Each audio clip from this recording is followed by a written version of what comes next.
Hi there, my name is Mahesh Naidu and I'll be explaining the case study. Mr. Ame, who is a clinical psychologist, received a client who had anxiety. Mr. Ame and the client signed an agreement stating that they would have one session per week for 10 weeks and the fees for each session would be 300 ringgit. The agreement only explained the fees per session and that the client does not have to pay for the cancelled sessions provided they inform Mr. Ame 2 weeks prior to the actual session. A few weeks later, when it was time to pay the fees, the client was shocked to find out that Mr. Ame had charged him for missed sessions, even though they informed Mr. Ame 3 weeks prior to the actual session, and there were additional costs for secretarial charges included too.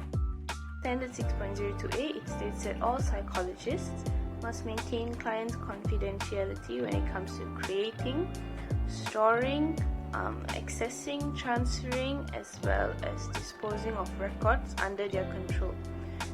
This doesn't just mean written records, but as well as automated and any other form of medium. Hi and Assalamualaikum everyone. My name is Nur Akila and I will explain about the relations of the standard 6.02a to our case study. So the standard specify that psychologists maintain confidentiality in creating, storing, assessing, transferring and disposing of records under their control. However, the psychologist here, Mr. Amir, did not comply with one of the regulations. Yes, he did take the client's records, complete agreement and all that, but he didn't keep all those important records by himself. Instead of keeping it safely in his hand, he handed it to the other party, which was the secretary. The reason why we considered him breaching this standard because he should take all the responsibility to keep the record, since the secretary itself is not related to this case. His action actually risking the confidentiality of the client's record and personal data. The record might be misplaced or missing and might cause another issue in the future. I think that's all from me. Thank you. Standard 6.04a. Standard 6.04a stated, as early as is feasible in the professional or scientific relationship, psychologists and recipient of psychological services reach an agreement regarding billings and compensation arrangement.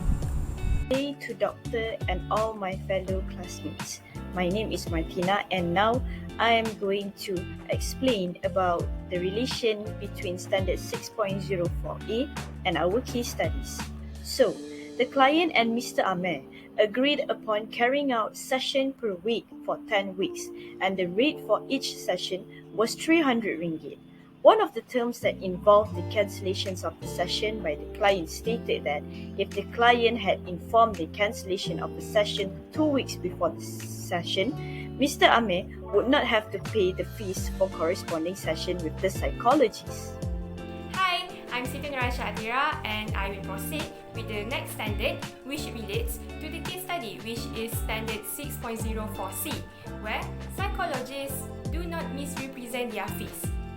Under this standard, all psychologists are needed to provide their clients, patients, or anyone who uses the services with a transparent and accurate cost statement of the fees for all services that will be offered. So, how exactly can this standard relate to the case study? Okay, based on the case study, we can see clearly that the client did not know that the fees he needed to pay also included the secretarial assistant service cost, because it was not stated by Mr. Ame when the agreement was signed in the beginning.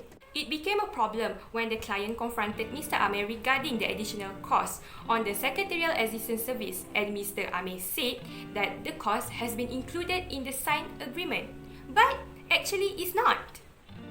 We can see clearly that Mr. Ame failed to state the additional cost in the agreement in the beginning. This ethical dilemma is under Standard 6.04c because this standard required all psychologists to provide their clients or anyone who use the services with an accurate statement of financial cost for overall services that has been offered. However, Mr. Ame failed to inform the client about the additional cost on the secretarial assistant service in the agreement and proceed to add this cost in the statement of the financial cost. That's all from me. I will pass to the next presenter. Thank you. In conclusion, what Mr. Amir had done was ethically wrong and very unprofessional.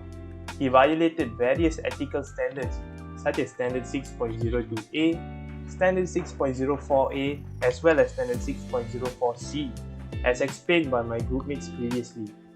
Mr. Amir should be punished for this unacceptable behavior so that unethical acts like this would not be repeated ever again in the psychological community.